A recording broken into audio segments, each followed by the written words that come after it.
The year 2020 is firmly in the past now, and 2021 is here. But for the foreseeable future, the world will continue to deal with the fallouts of many developments that had their origins from the outgone year, including COVID-19, which continues to wreak havoc across the world. Nigeria, being a part of this global milieu, also has our peculiar problems, and some of these challenges have considerably altered the lives of our citizens for the worse in the past decade or so. And with that stated, what then should Nigerians be looking forward to in the new year? Is it likely that your pleasant experiences of insecurity, hunger in the land, and a raging pandemic will have informed the New Year resolution of Nigerians?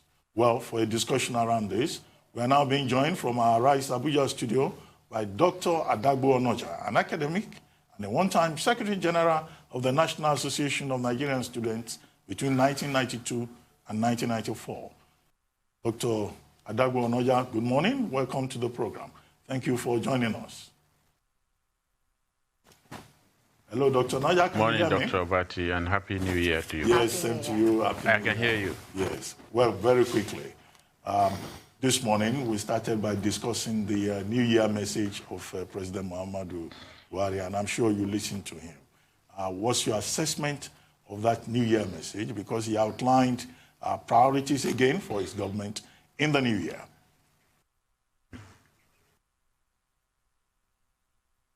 Yeah, there's something exciting there in the sense that he recognizes certain areas that corresponds with a number of the areas that are worrying Nigerians: the security situation, the performance of the security chiefs, the question of corruption, and so on and so forth. And he also excited people when he mentioned resilience, although he did not quite go into detail about the mechanics of resilience. But what it does is to highlight the point that the government is aware of some of the grudges of the average Nigerian. But would it not have, the question then is, would it not have been better if by the time the president was speaking, he was already mentioning a number of things he was is going to do? For instance, wouldn't we start on a better and a stronger, firmer conception of the year if, for instance, he announced new service chiefs? I am not for or against removal of any particular person, but if that has become a popular agenda, then certainly the president's action or response to it would have strengthened faith in government, especially now that so much doubts have crept into the perception of leadership and governance. But the fact of recognizing some of the key areas that he mentioned, shows some level of hope in that it means that a lot of the grudges are filtered into government and actions are going to be taken. The only problem with the speech is, speaking as if this is 2015, when the president hadn't stepped into government, had just won election. Now, this is 6 years or more after that. So by now, actions, pronouncements should be the leading issue that should guide the public conception of the government. I don't think that is still missing. That's still missing from the speech. How much weight it will reduce, it will rub the speech off, is what we will see in the next few days. Well, the president talked about re-energizing and reorganizing the security apparatus and personnel. Did you not think that it was hinting on that clamor, recurring clamor of easing out the current service chiefs? Was that not good enough a hint that we might just be seeing that happen? And then how much of a difference will 2021 feel from 2020 for Nigerians?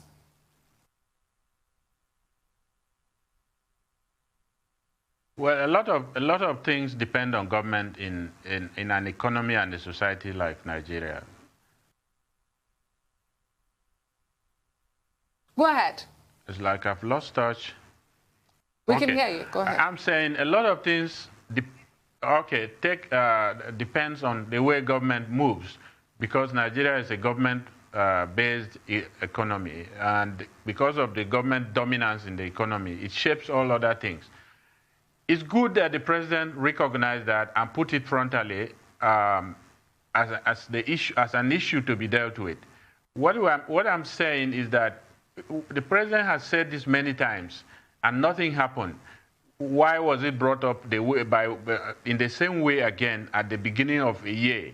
It is a moment to seize and wave a flag of hope by shocking the system into a state of readiness for takeoff for the year, so that we don't have excuses and blame game in 2021. A clean start, that would have been more like it, a clean start.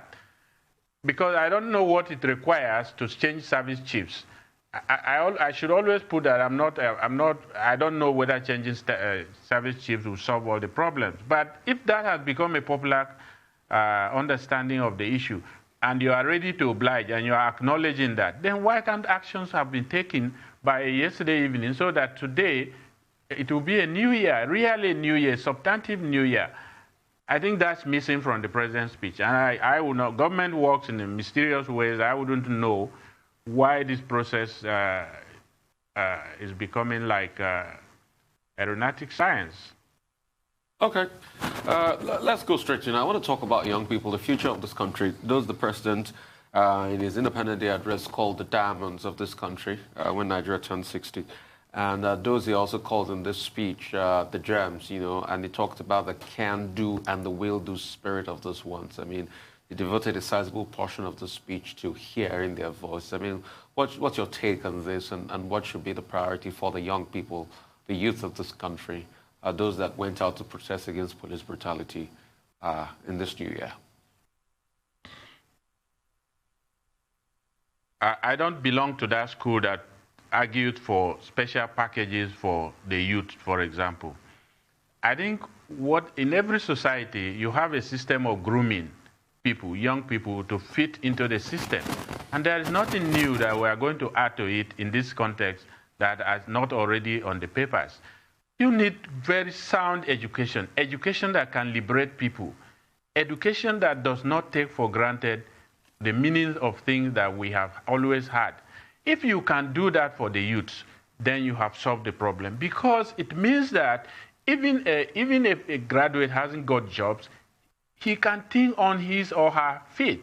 And that's all that is needed. You don't need special packages, because the special packages will never last. You can only do a special package maybe for the next 5 years. The dynamics are changing very rapidly in such a way that what you put in place now may no longer be applicable or necessary in another 10 years. So what you need to do is put the youth collectively on a sound footing so that they can respond to situations as they arise, not mathematical formulae and say, we'll do this for the youth, we'll do that for the youths.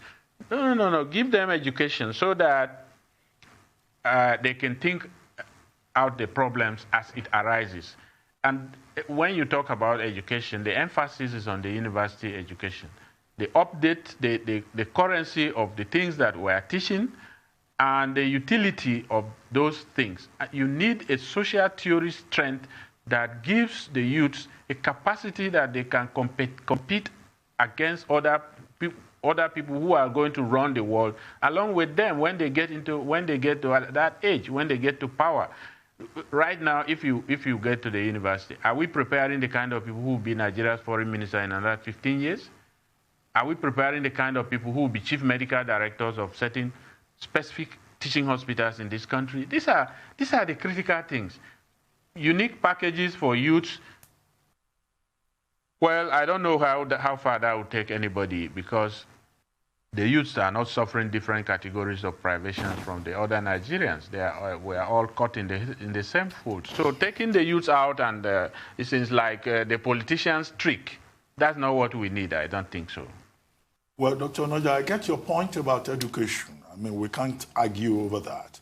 But the president was being very specific in this speech. I mean, in paragraph 7, he didn't mention NSAS, but he said that the federal government is committed to the 5 demands of the Nigerian youths in October. And those demands are, out there in the public domain. They are well known. They are quite specific. And then he goes on to say that, look, his government is committed to every Nigerian, but particularly youths, and that he has a commitment to secure their future. Now, If you want to secure the future of the youth, yes, you have to provide jobs. You have to provide education. Because he recognizes, as he pointed out in paragraph 11, that youth represent a national resource. So I don't think that there is much disagreement between you and the president in terms of what to be done. It's just the details. But I would like to ask you, oftentimes we talk about the federal government. Now, we often overlook the state governments. Only the other day, the chairman of the Presidential Task Force was complaining that states are not doing what they are supposed to do with the fight against, the battle against COVID-19. Now, what would you like to see at the state levels? And what do you think are the omissions that governors and their teams are not addressing? Because they, in fact, are more in a better position to make that difference that the president defines at the national level. There is a fundamental disagreement between what I'm saying and what the president has done. The reason is this. In a setting like Nigeria, if you situate the Nigerian economy in the global context, there is a force, a particular force that is very, very central to how you move and where you move to, and that is the federal authority. The federal authority is the think tank, is this concentration of imagining of the Nigerian nation. That job cannot be done at any other place beyond the federal government. Bringing the states can only take their bearing from the federal government in terms of the strategic orientation of the country. So it's not a job for the states. Many of the governors are setting up universities as if they are setting up as if they are setting up bakeries. It's not, they are politicians, and you may grant them the right to do that. They want to be popular, but it's up to the federal government to put its foot down on what's the basis for setting up a university, because they are going to put young people in that university, and they are going to come out with BSc, BA, and all that sort of qualifications, which they cannot use, which they cannot defend. So let us not, when we are talking about strategic vision, about visioning Nigeria, imagining Nigeria in global space, it's not, the states don't have any role to play in that. If a particular state has started setting models that we can borrow, then we can say, let us look at that model and so on and so forth. But otherwise, the think tank for Nigeria is the federal authority. It knows where to pool resources, intellectual resources, think camps, anyway, think tankers, and so on and so forth. We need to take a quick break, although I would like to respond to what you have said with regard to federalism, the principle of federalism. But let's take a quick break. When we return, the conversation will continue.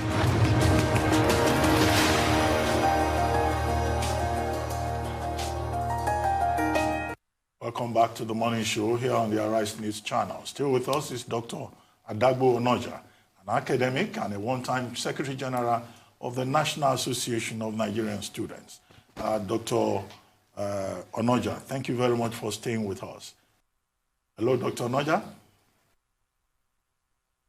I'm with you. Okay, great. You know, I was going to respond to what you said when you said, look, it's the federal government that has responsibilities. I mean, this idea of the federal government as the headmaster tier of government has been argued against by people who say, look, the states also have responsibilities, and that we're supposed to be running a federal system.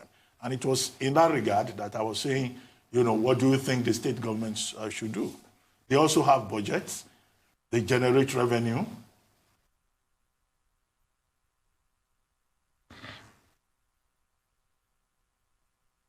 Hello, Dr. Onoja? I'm cut off. Okay, I was saying some people believe in the principle of federalism and who think that that is what we should return to. I would not agree with you that the federal government should be a headmaster structure, doing everything on behalf of the state governments. But you give the impression that state governments do not have capacity, and yet they generate revenue. They take allocation from the federal allocation pause.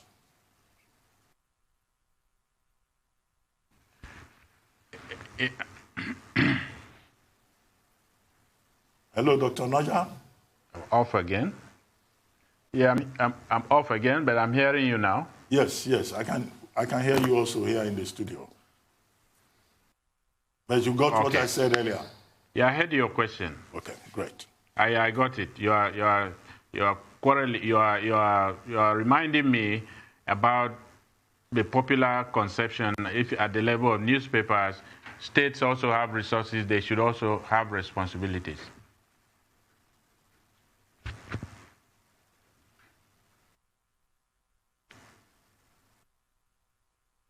Hello, Dr. Onoja, please go on.